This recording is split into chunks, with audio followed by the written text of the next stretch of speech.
why I created the Insiders community. So rather than have a one-on-one, I've created a community where people coming from different African countries, from different parts of the world, working on different kinds of businesses at different stages of their journey, and we are basically sharing experiences.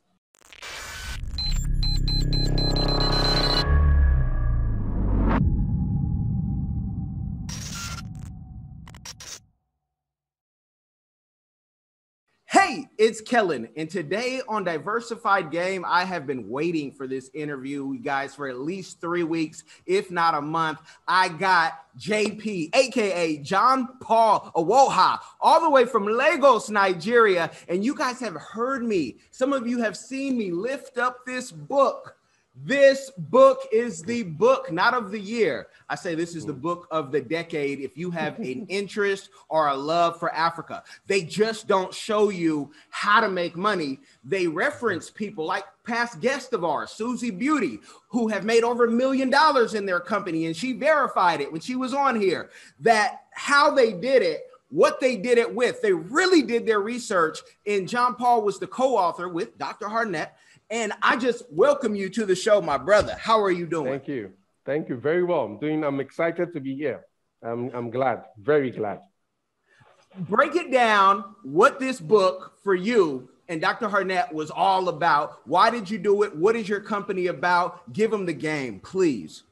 Okay, so this book is the product of a shock value I actually had going on Amazon, which is more or less the world's biggest bookstore, and looking for a book about opportunities in Africa, and this is more or less a decade after the whole Africa rising narrative. Africa is growing, the economies are growing. So I thought, somebody should have written stuff. So I went there and I saw, I think it was about 2 books at the time. None of them was written by an African.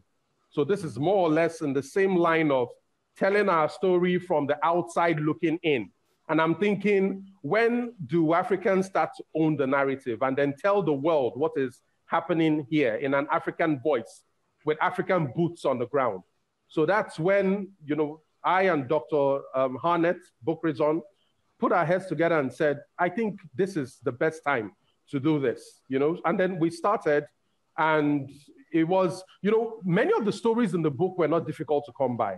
These things were already going on in the local media. They were already going on in grapevines, on social media, but nobody had curated them in a format where the outside world could look in and say, oh, so this is like more or less a compendium of what exactly is going on the African continent. And I'm glad we put that together and we're able to tell the story of the continent. There's nothing new in there that Africans don't know, but it's important that for those Africans who do not understand what's going on their own continent, or for people on the outside, especially in the African diaspora, who more or less may have bought into the narrative of the mainstream media, where Africa is much more about charity, about philanthropy, about problems, about avoidance, things like that. This book presents a counter-argument that the problems you actually see in Africa are actually opportunities. The things you're attacking with philanthropy, these are the guys who are building, who are using entrepreneurship to solve the same problems that philanthropy has been trying to solve in Africa for decades.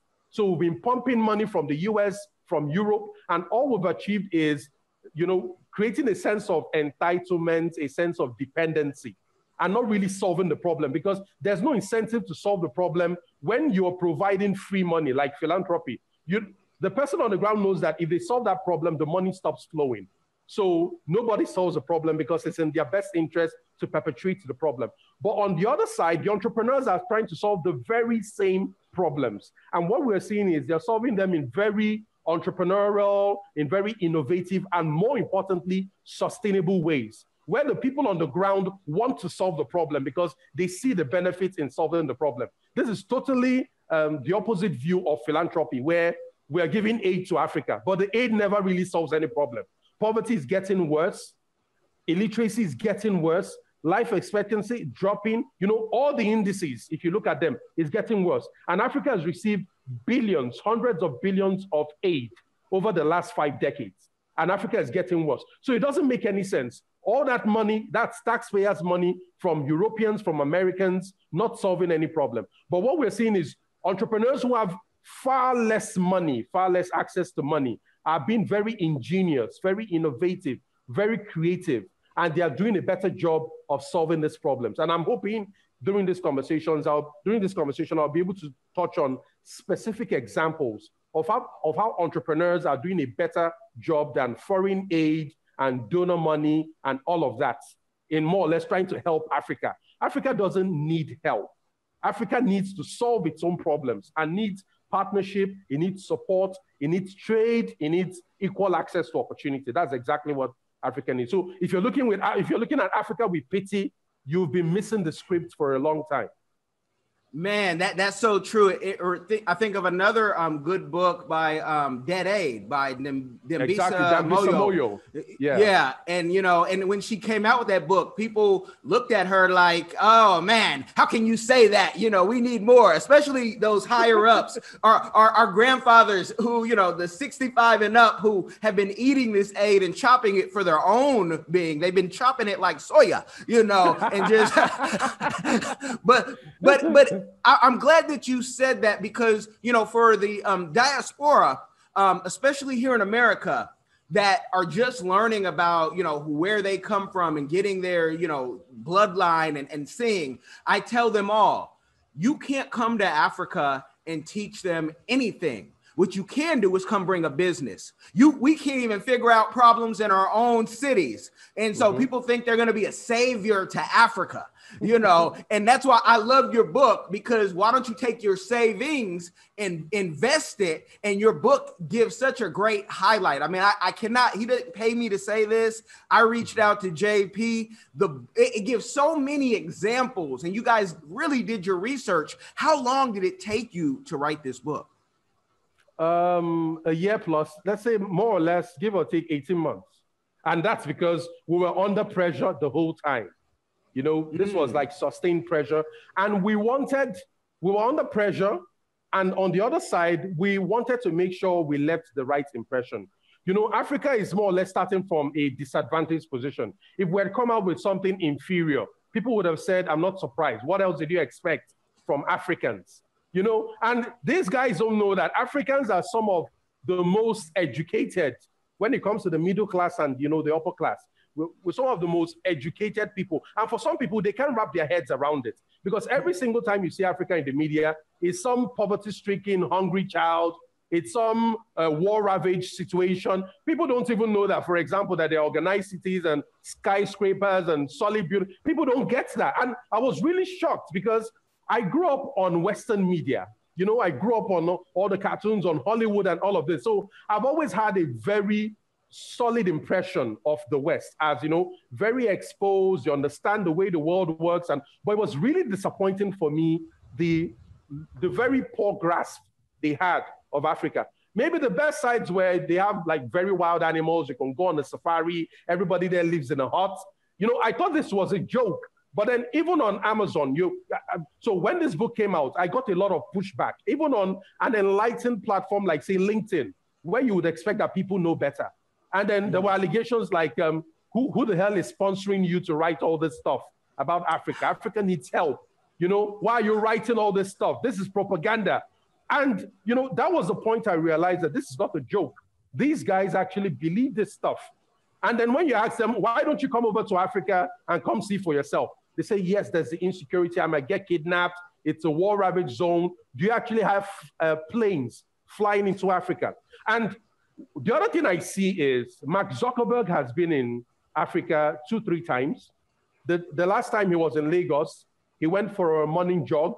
Now, this wasn't like in a major business district. It was Mark Zuckerberg, like one of the top 10 richest people in the world, just taking a jog, somewhere in a random street in Lagos.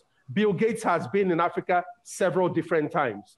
What's his name? The CEO of Jack Dorsey has been here too several different times. So what I see is a huge chunk of the population in the West does not really understand the continent. But the top 1% do.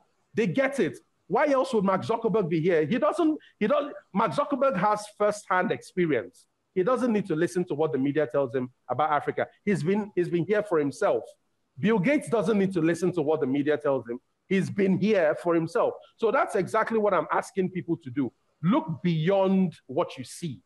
So if you look at what they're showing you, you're just seeing problems. But what I'm telling you is that on the flip side of those problems, that's where all the wealth is being created. For every poverty you see, the people who are trying to dig those people out of poverty are creating billions of dollars in wealth in agribusiness, in financial access, in energy access, in urban logistics, in accommodation. The list is endless. So we could easily come out with another 101 ways to make money in Africa. Easy. And it makes sense because the gaps in the developed world are closing really fast. The needs are much more sophisticated. But in Africa, the needs are still basic. You can play and test and more or less break things because the needs here are still at a very basic and fundamental level, which gives you a lot of leeway, which means that the little guys can play in Africa, but you really may not be able to play in America because almost everything is taken. But the little guy has a big chance to play here in Africa. And I'm hoping I'll give you more specific examples as we progress.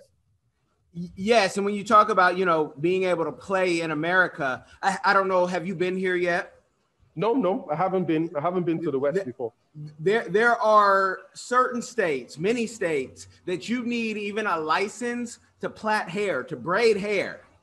So can you imagine that you're trying to, come up as a young person and you need a license first and to go through some type of training to pay before you can even braid hair. It just doesn't, it doesn't make sense.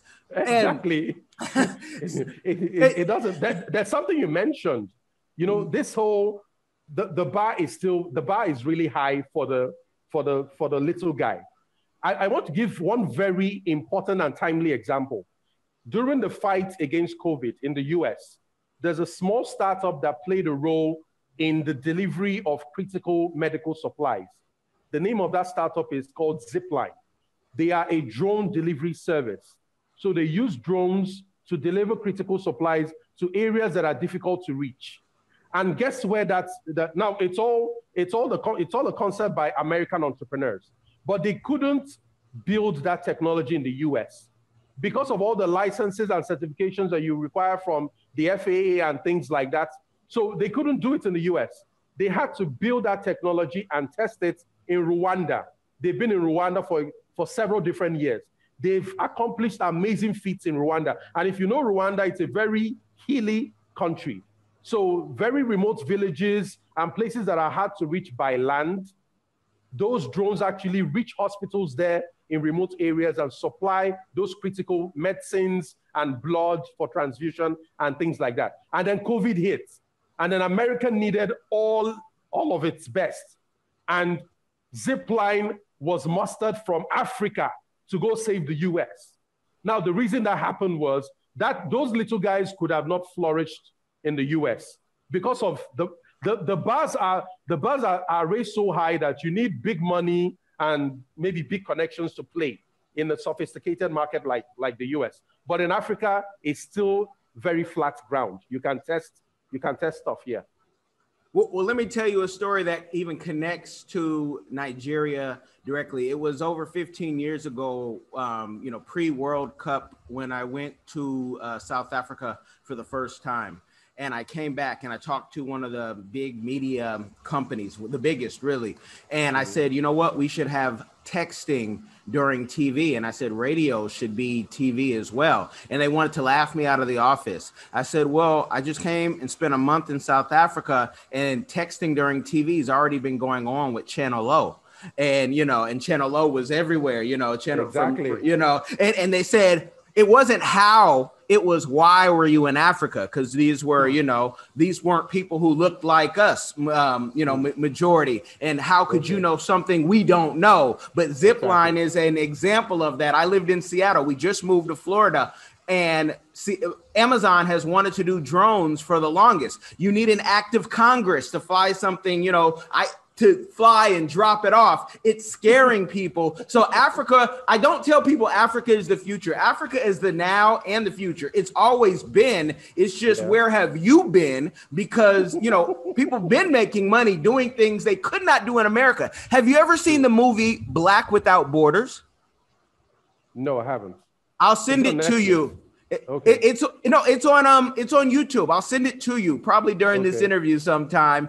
And there's a guy there who says, I wanted to build my company in America, a black man. He said, I had to come to to Africa because they would not let me do what I wanted to do in communication. Now I'm the biggest communication company on the continent. I took my $30 million to Africa. I'm the biggest right at that point. And so I say what you're saying is spot on. And I hope people wrote that down because I surely did. I was just zip line and then I'm seeing the drones go off. I'm like, that is awesome. JP, you don't just write about this stuff, though. I mean, you really teach it on your website, you know, and his website links are in the description, smallstarter.com. He has courses on this. Tell us, what is your day-to-day life outside of, you know, being a great author? Okay, so at my core, I'm a teacher, and this is not, it's not like the best of professions over here. Very few people grow up in Africa saying they want to be teachers. It's a very noble profession, but it doesn't really pay well. So in my old life, I was an engineer. I trained as an engineer and then became an accountant and then became a business professional. And now I'm a teacher because all those things I learned built me. Now, the core problem, which is a major opportunity that I'm focused on the African continent, is the education system is built to produce drones. Now, here's what I mean. They are built to produce robots. What it means is that the moment you give 3 years of your life or 4 years of your life, you graduate from school. I was also a product of this. They give you a certificate and then tell you, we're done. So if nobody's going to look at that certificate and say, wow, okay, here you go, you have a job, you're basically useless. Without a job, even though you're trained and you have a paper that says you have a degree or a diploma, you're basically useless to the economy because you can't produce anything. And there's something fundamentally wrong there because it shows a basic lack of thinking because people think that jobs exist by default. No. Jobs are created somehow. And then we need to ask this question, where do jobs come from? People create jobs. Some people have this wrong notion that governments create jobs. I don't even know any economy, including the US, any major developed economy that doesn't have its engine as small business. Government might create as many agencies and parastatals as they want, but they are not the major engine for job creation. It's entrepreneurs. It's people with dreams, people with visions, people who want to correct something in the market, in society, people who have a burning desire to do something. They start something, and then a couple of people give them money, and then they realize, I can't do this alone. I need help. I need help in my finances, in customer service, in administration, and then they start to hire people. That's how jobs are created. Jobs are created because entrepreneurs need help. So what it means is that if you are in an environment where there are a lot of problems, entrepreneurs are drawn to problems because problems help to bring out your creativity. They present an opportunity for you to be innovative. So if you're in an environment like Africa, like the way I said, although it's very controversial, but I always say that Africa is blessed with problems. And I mean that in a very solid way. Because anywhere you have problems, naturally, entrepreneurs go in there. The railroads were not built in America because the people who wanted to build it, didn't have anything to do. It wasn't built out of a desire for leisure. People didn't go to the wild, wild west because they were looking for adventure. They were looking, those presented opportunities. Nobody has ever gone there before. Nobody has ever done this before. That's what drives entrepreneurs. While people who run away from problems, entrepreneurs are the kinds of people who run toward problems. So if you have a place like Africa where there are a lot of problems, and what annoys me the most is that most of the people who are around the problems complain about the problems. That's not the right approach to a problem. A problem is calling for a solution. So while people complain and blame, they could be blaming, most times these days it's the government, it could be the environment, it could be It could be colonial masters. It could be that the West is plotting against Africa. Yes, there might be some truth in that. But we also share a huge chunk of the blame. Most of the problems in the world are right here. That's the advantage that entrepreneurs have. So when you have millions of people being graduated from schools and they tell you they are unemployed because nobody wants to employ them, they are clearly missing the script because they don't know where jobs come from. So I can't tell you I was trained for 4 years, 5 years actually for me as an engineer. I come out after all those training and I can't do something to solve a problem that somebody will pay me for. I just sit back at home and say, I don't have a job because I'm waiting for somebody to employ me so I can work in this big machine as one small component in the machine. So we need an entrepreneurial revolution on the African continent.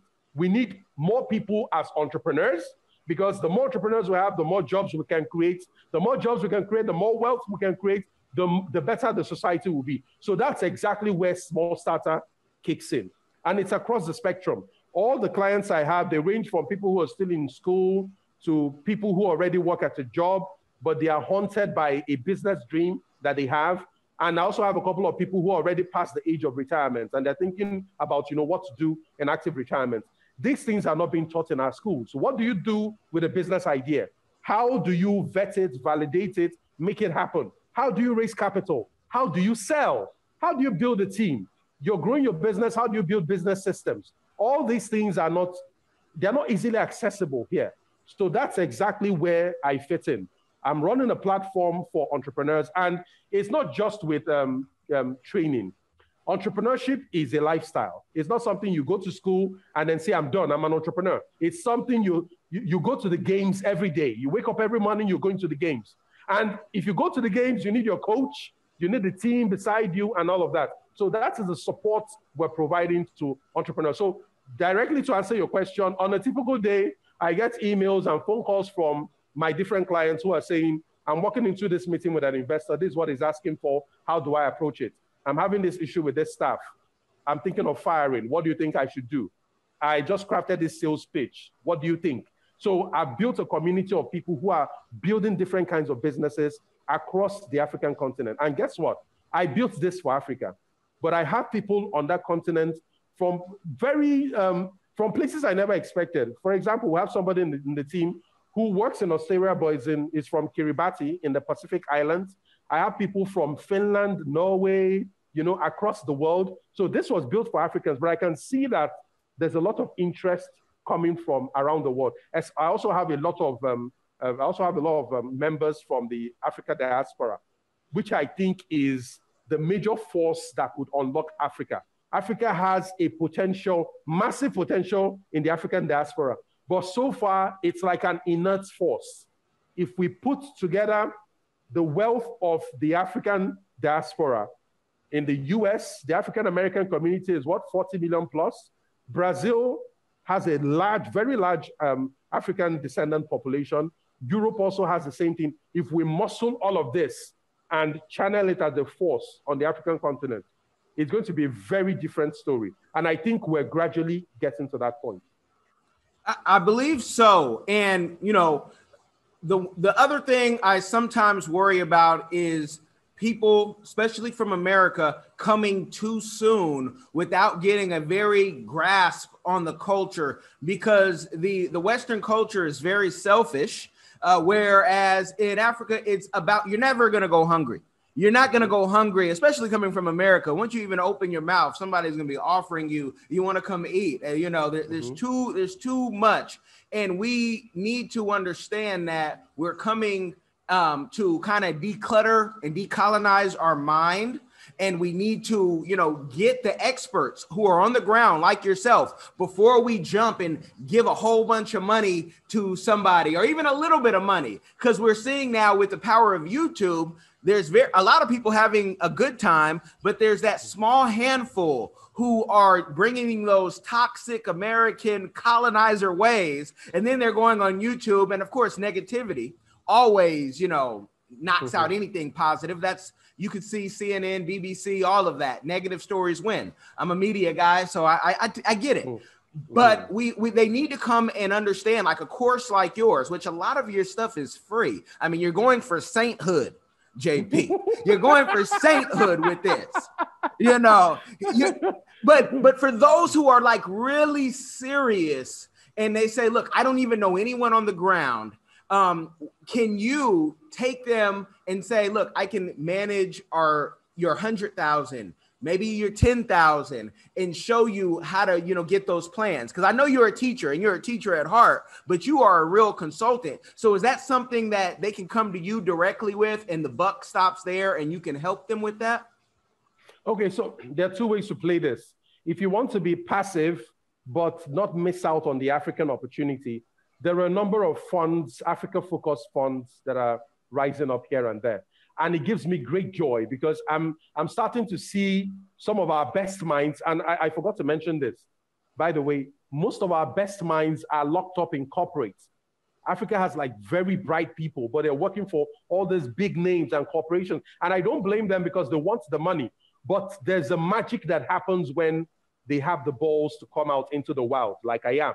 Because I also was in corporate and I saw the difference. So you can earn big money in corporate, but there's a lot of impact you can do in the wild with the kind of expertise that we have, that sort of thing. So if you want to play, if you want it to be a passive play, you can focus on an investment fund, putting your money there, and then those guys actually handle it for you. But I'm more active on the active side, people who want to do it.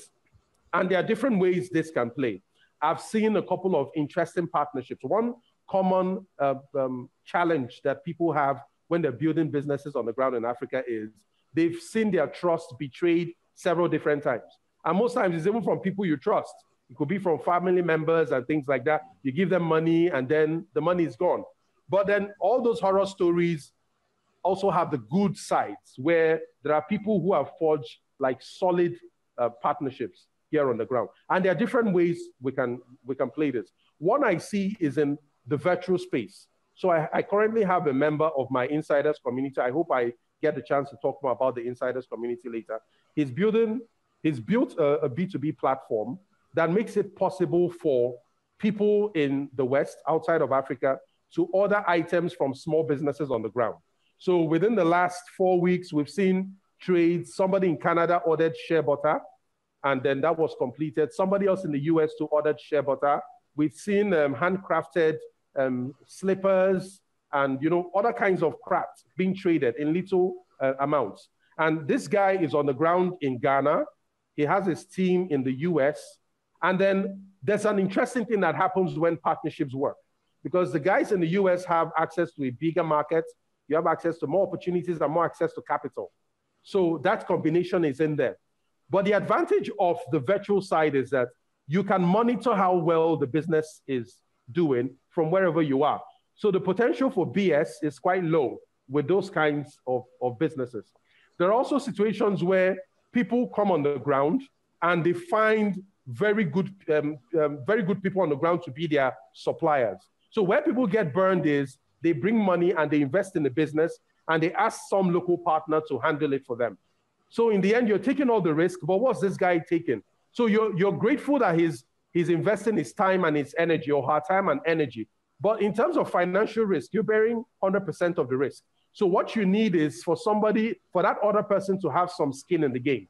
Without any skin in the game, there's really no incentive for them to watch out for you. So what we see is, you see a business that's doing well on the ground here. The product is fantastic. But the problem they have is they don't have access to market. You're coming from the US or from Europe, where the market is there, the economy is much bigger. The arrangement is very simple. You supply me this product to the US, and then I do the sales. The advantage is that compared to what people are going to sell, compared to how much you're going to sell it locally, I can pay you a premium. And then I know I'm going to get a much better price in the US. Sometimes to humor myself, I get on Etsy or Amazon, and I look at some products that I know have an African origin. And every single time I find myself screaming because I see the profit margins are outrageous. But from an American market perspective, the prices are nothing. So that's the advantage here. You find somebody who is building something solid on the ground, You handle the market side. So you buy from him or her and you sell in the market. The reason they're going to sell to you is you give them better prices. And then it's like a win-win. So I'm always looking to structure those win-win arrangements where the two parties have skin in the game. The risk is not unevenly shared, where one party bears the burden. And then on the extreme side, I've seen people who have said, you know, I've had it in the US, I've had it in Europe, I'm moving back. So, and then when they move back, of course, they need some kind of business to sustain them. So those are like my very hands-on people who are running things on the ground. And there are a couple of hybrids. I have a member of the Insiders who's based in Norway, but he's building up a nuts farm in his native Zimbabwe. So the benefit of that is you come in 2 times or 3 times in a year. If you're planting trees, your trees are not going anywhere, you know? So you're going to always see your trees, they're always there. So if you're going to deal in a business, it's either virtual, like I explained, or find a win-win partnership, or come in full scale, you know, do it yourself. So these are the 3 models I see that work very well with my clients and with my members, yeah. No, that's awesome. And talk more about, you were saying the Insiders community. Yeah, give us the game. What is the Insiders community? Okay, so normally when people find out about my work is either through my book or through my articles or through my activity on platforms like LinkedIn. I'm very active on LinkedIn. I have almost 1 million followers. And in 2018, LinkedIn recognized me as a top voice on startups and entrepreneurship. So there are people who find me that way, and then they land on the website, and there's a lot of good stuff. The courses are free. But then the reason this is when I started Small Starter, it was the traditional consulting model, one-on-one. I deal with one-on-one clients. But that's not the reason why I left corporate. I left corporate because I wanted to make more impact. And if I'm dealing with one-on-one, then there's really no point. So I was looking for a way to be one-to-many, to help many people at the same time. But then I'm from Nigeria, and I know what I'm up against in terms of what our online reputation is. So you come up, so that guy is from Nigeria, and he's trying to sell me this book. Maybe he's trying to flip some Nigerian prince thing on me and stuff like that. So my model is different. I demonstrate value in advance. So that's why you see a lot of free stuff. So, and the thinking is, if somebody can give away this kind of stuff for free, imagine what you're going to get if you're on a paid engagement. And the second reason I do that is to select the kind of people who work with me. By the time you decide to work with me, you've already gone through much of my stuff that you're used to my style, you're used to my personality, you already like my stuff. So you're already sold on the idea of working with me even before I give you the chance to work with me. So that's why there's a lot of, so some people come, they consume, they go, and 3-4 years down the line, I get an email thanking me about how the free content they got helped them. It's fine, because the bottom line is I'm helping to propagate this movement. The more entrepreneurs we can get started, the more jobs we can create, the more wealth we can unlock. And I can only serve as many people. So that's why I created the Insiders community. So rather than have a one-on-one, I've created a community where people coming from different African countries, from different parts of the world, working on different kinds of businesses at different stages of their journey. And we are basically sharing experiences, helping each other, creating, generating ideas, cross-pollination. And that is very monumental, because if you look at all the major professions, lawyers have their associations, doctors do the same thing. Entrepreneurship is more or less an individual journey. Most people just work in silos. We really don't talk to ourselves and things like that. And then there's this whole thing about competition. If I tell you about my business idea, maybe you're going to steal it from me. And what I typically tell my clients, and any one of them listening to this will laugh, if somebody can steal your idea, it wasn't really yours anyway, because there needs to be something that gives you an edge that either scares off anybody who's trying to work on that idea, or just the person sees it and says, there's no point working on this. This guy has done a really great job. So if somebody can steal your business idea, I really think, I don't think you should be bothered. The person actually did you a favor, because if you had gone ahead to invest money and time and energy and they stole it down the road, then you're in big trouble.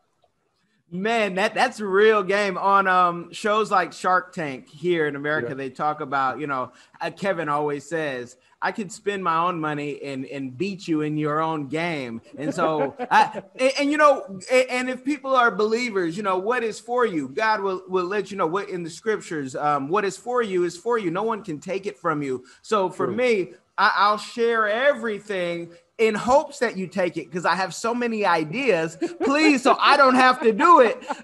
Please. Exactly.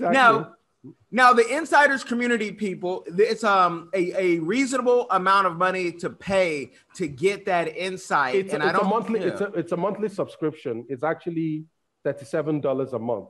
But for the kind of value you get, and even if I was going to work with you one-on-one, of course, that's not my charge out rate. You understand? So the thing is, I wanted to get people to start working together at a price that, when compared to the kind of value they're getting in their business, in their personal development, is nothing. And that's really what we need. We need more people to gain access to this stuff. So it's access I'm looking for. Yeah, really. Most of the money is made in high-end consulting, maybe government gigs, big corporates and stuff like that. But I can only take on a couple, every year. But then working with these people, that's where my fulfillment comes from. That's why I'm in the game. That's exactly why I'm in the game. The fulfillment, helping somebody overcome something that could easily have cost them a lot of money. And just because we had that one conversation, and my focus is always on the strategy. People focus a lot on the small stuff. We sweat the small stuff, the things that can move the needle. I focus on the strategic stuff. And anybody who's a fan of chess understands the value of strategy. You can go ahead and, use all your pawns and just one move, and you're out. So that's exactly how I look at business. What is that one move? What is that one decision? What is that one action you can take that changes everything for you? And you need to see the look in people's eyes when it happens. It's like magic.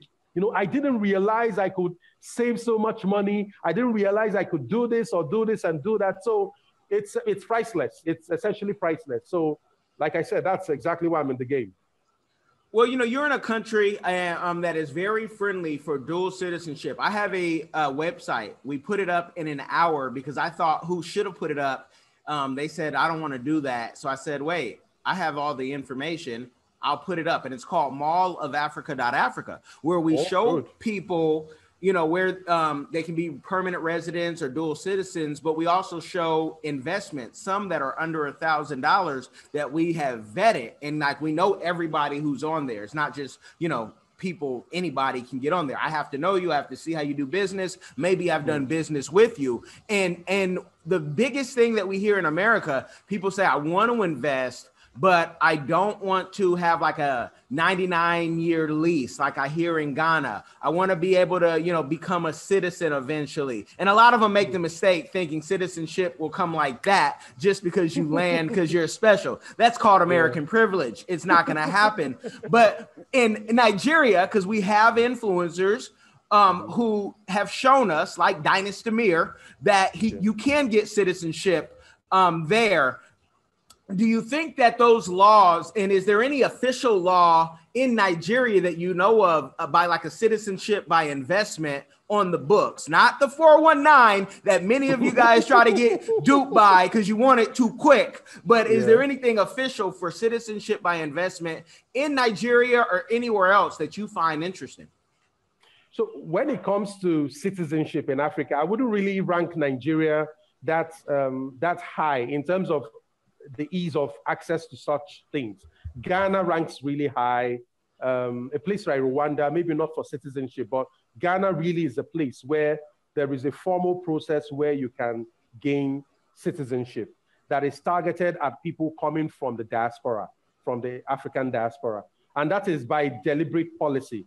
In Nigeria, a couple of times, it can come about. It's at the pleasure, the behest of the political leadership.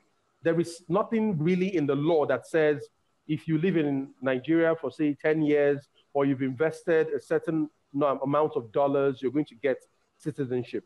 But rather than even address the ways that people can get it, let's even go to the roots. Why do you want citizenship? Is there some level of security or benefit or access you think you would get in a country like Nigeria if you have citizenship? And the answer is no. Now, if I'm looking for American citizenship, there's a reason. If I get the American passport, I can get access to much more countries. There are other kind of privileges that come with it. So if I'm going to target it, there's a reason. But if you're doing it in Nigeria, where maybe all those other reasons do not exist, then my thinking is that we're making a misconception about what citizenship can get us. I know people who are not Nigerians, have lived in this country their whole lives. You can't tell the difference. They have access to anything and everything. They have access to land. There is no discrimination at all. You can't even tell. At what point do you know if a person is a citizen? Maybe you're going to open a bank account. That's only when it plays up. But you can go 20 years in this country and people don't even ask that question. Are you a citizen? Even as a Nigerian, I can't even imagine what kind of situation would come up. And maybe you're trying to buy land or marry a wife or not. All those things don't require citizenship.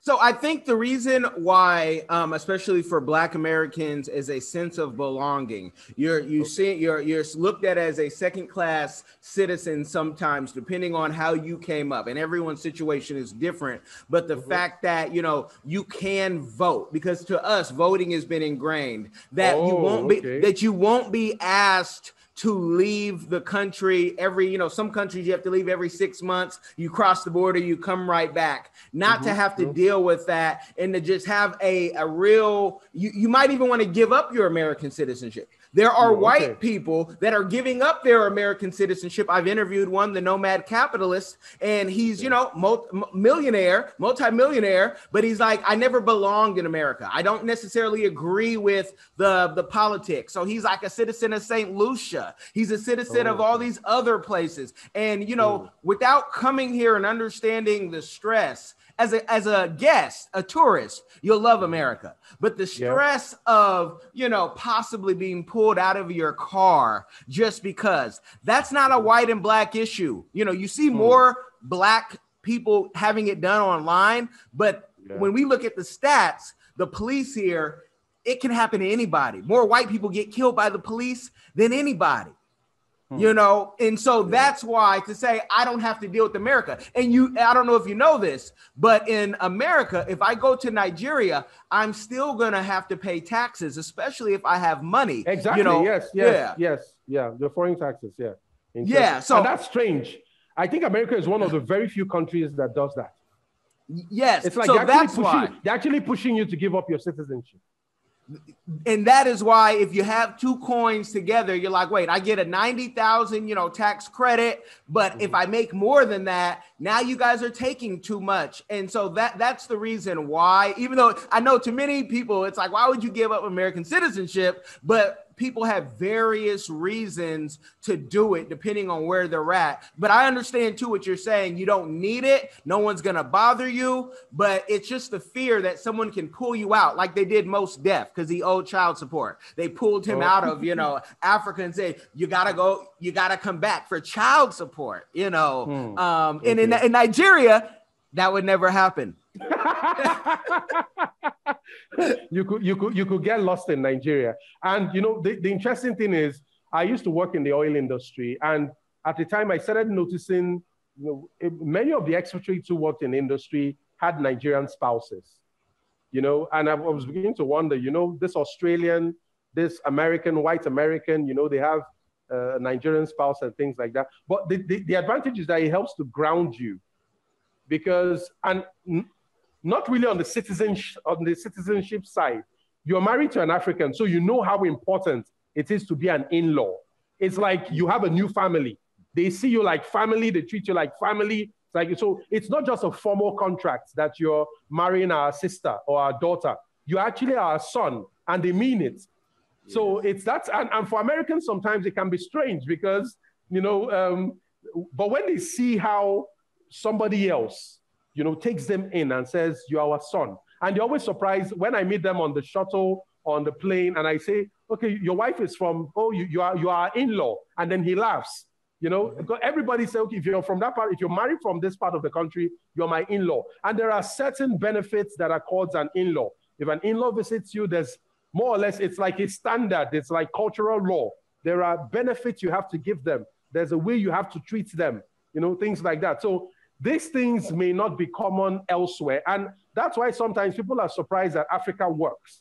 With all the madness, with all the corrupt leadership, with all the inept leadership, Africa actually works. And that's because, you see, the political structure we have now is like, it's not ours, it's imported. Before the colonialists came, Africa was actually being run somehow. Now, because they didn't understand how Africa was run, doesn't mean that it was, you know, nothing was happening. In fact, there are even tips that they didn't realize what was happening. They said, you know, these savages, you know, these guys are savages, but you're looting their artifacts, very sophisticated works of art. You've taken them to your museums in the West. 100 years later, you're refusing to give them back.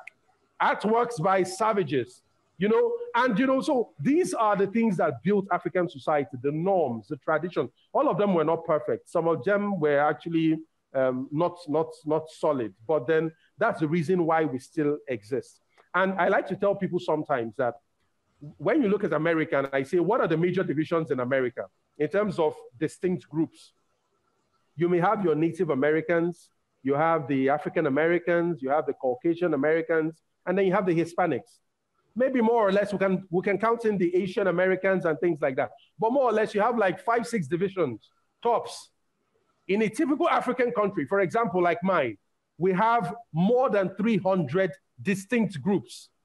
Now, all of you guys, all the 6 groups I mentioned in America, all of you guys still speak English, right? Mm-hmm. Yeah. In Nigeria, for example, the 300 groups have their own languages, they have their own cultures, they have their own ways of dressing, they have their own ways of traditions like marriage, when people die, how you perform.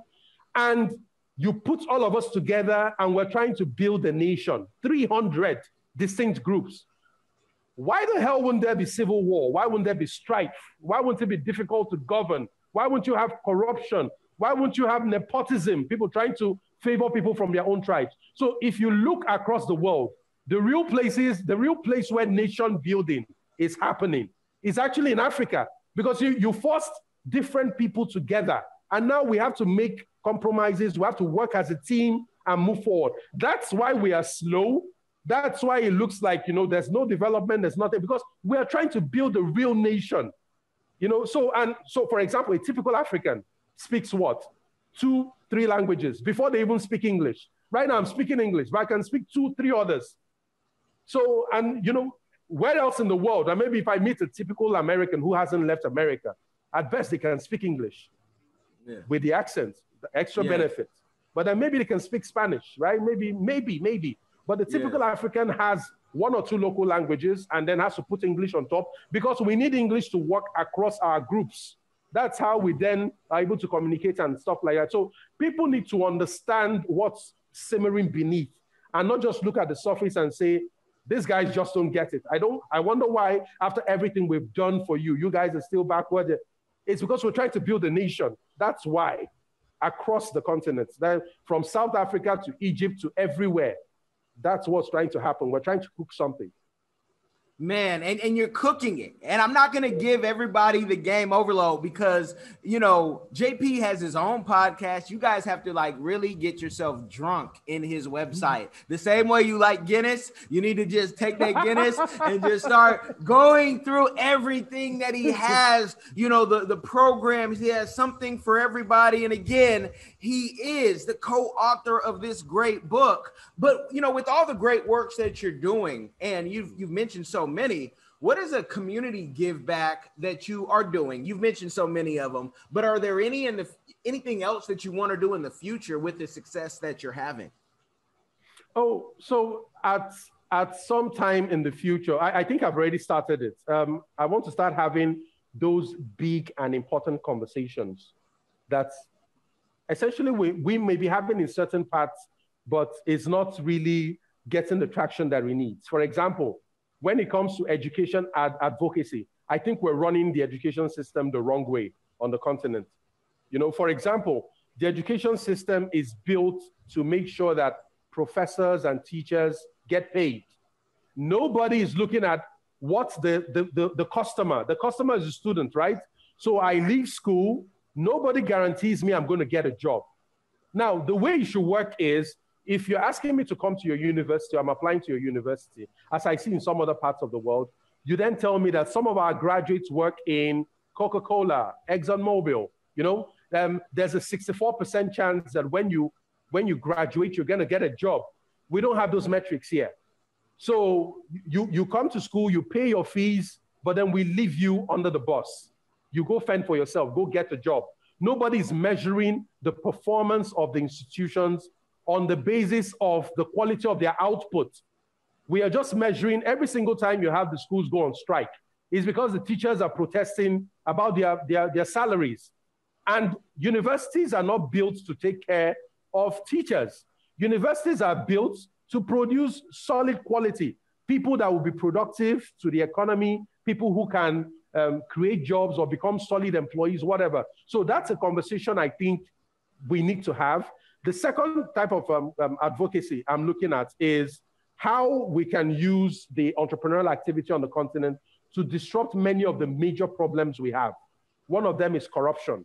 For example, I don't think there's any number of sanctions or talk or pressure from the international community that's going to disrupt corruption on the African continent. And here's how I know. More than 90% of the wealth that's stolen from Africa, either by corrupt politicians or multinationals that are, not paying what they're supposed to pay, most of that wealth is not in Africa. They move it to Europe, the Middle East, and to North America. So most of the stolen funds are not here. They're sitting in banks abroad. And for that to happen in a banking system that has all these controls about anti-money laundering and all these things, and you know that these people are politically exposed people, and you're keeping their money. And then when we find out, you say, oh, I didn't know it was stolen funds. You knew. So these guys are getting help from outside the continent. So don't come and say, you guys have corrupt leaders. Those corrupt leaders are not, the money is not here. The money is with you guys in the West. So if you want to really fight corruption on the African continent, don't come give us the spiel and the talk about hold your leaders accountable. How the hell do you want ordinary people to do that when you have financial institutions abroad who aid and abet corruption?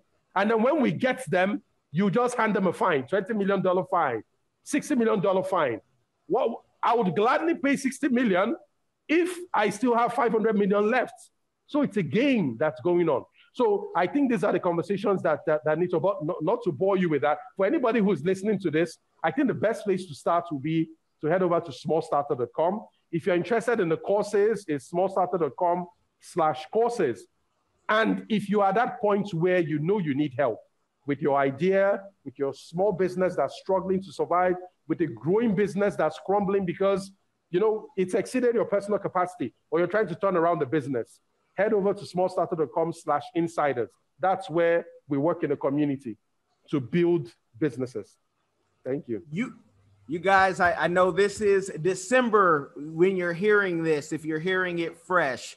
For those of you who celebrate Christmas, Merry Christmas, you just got your gift. That is the game. I thank JohnPaul. All his links will be in the description box. We're going to take this off air because you guys got to keep tuning into these podcasts. You got to go to get his courses. He has other books out there as well. So much content out there. So make sure you like, share, subscribe. For those who listen, make sure you share it to everybody you know, especially if you have a love and an interest in Africa. Be blessed. Thank you, JP. Thank you.